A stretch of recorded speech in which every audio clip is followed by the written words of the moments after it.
नमस्कार दोस्तों, मैं पंकज मिश्रा आप लोगों का अर्पण ज्ञान गंगा में हार्दिक स्वागत और अभिनंदन करता हूं।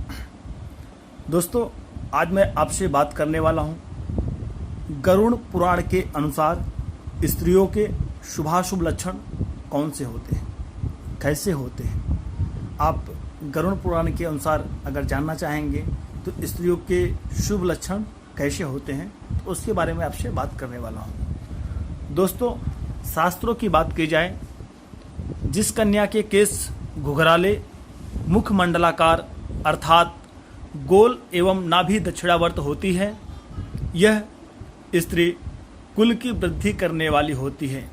और जो स्वर्ण सदृश आभा वाली होती है, जिसके हाथ लाल कमल के समान सुंदर होते हैं, वह हजारों स्त्रियों में अद्वितीय तथा पतिव्रता होती है। दोस्तों, जो कन्या वक्र केशों वाली और गोल नेत्रों वाली होती है, वह निश्चित ही दुख भोगने वाली होती है तथा उसका पति शीघ्र ही उसका साथ छोड़ सकता है। दोस्तों, पूर्णचंद्र के सदृश मुखमंडल से सुशोभित, बाल सूर्य के समान लाल लाल कांति वाली, विशाल नेत्रों से युक्त, बिंबा फल की भांति ओष्ठ वाली कन्या चिरकाल तक सुख का उपभोग करती है। हस्ततल में बहुत सी रेखाएं होने पर कष्ट तथा अल्प रेखाओं के होने पर वह धनहीनता का दुख भोगती है। हाथ में रक्तवर्ण की रेखाओं के होने से वह सुखी जीवन व्यतीत करती है, किंतु कृष्णवर्ण को रेखाओं होने पर द्याशावृत्त वाली द्वित का जीवन व्यतीत करती है। दोस्तों, अच्छी स्त्री वह है जो पति के कार्यों में मंत्री के समान परामर्श देने वाली होती है, सहयोग में मित्र के समान बर्ताव करती है, स्नेह के व्यवहार में भार्या अथवा माता तथा शयन काल में वैश्या के समान सुख प्रदान करती है। दोस्तों, जिस कन्या के हाथ में अंकुश, कुंडल और चक्र के चिन्ह विद्यमान रहते हैं, वह पुत्र से संपन्न होती है और राजा को पति के रूप में वर्ण करती है। जिस स्त्री के दोनों पार्श्व और स्तन प्रदेश रोम समन्वित होते हैं तथा अधरोष्ट भाग ऊंचा उठा हुआ होता है, वह निश्चित ही शीघ्र पति का नाश करने वाली होती है। जिसके हाथ में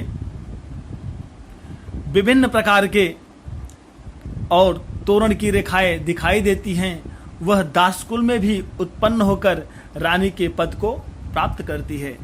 जिस कन्या की नाभि ऊपर की ओर उठी हुई हो, मंडलाकार एवं कपिल वर्ण की रोमावलियों से आवृत रहती है, वह कन्या राजकुल में उत्पन्न होकर भी दासों की वृत्ति से जीवन यापन करती है।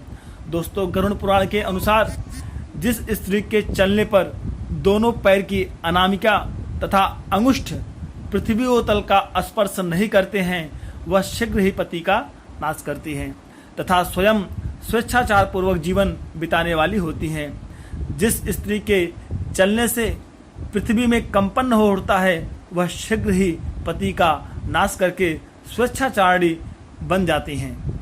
दोस्तों, गरुड़ पुराण के अनुसार सुंदर मनोहारी नेत्रों के होने से स्त्री सौभाग्यशालिनी, उज्जवल चमकते हुए दांतों के होने पर उत्तम भोजन प्राप्त करने वाली, शरीर की त्वचा सुंदर एवं कोमल होने से उत्तम प्रकार की सैया तथा कोमल चरण के होने पर वह श्रेष्ठ वाहन का सुख प्राप्त करती है।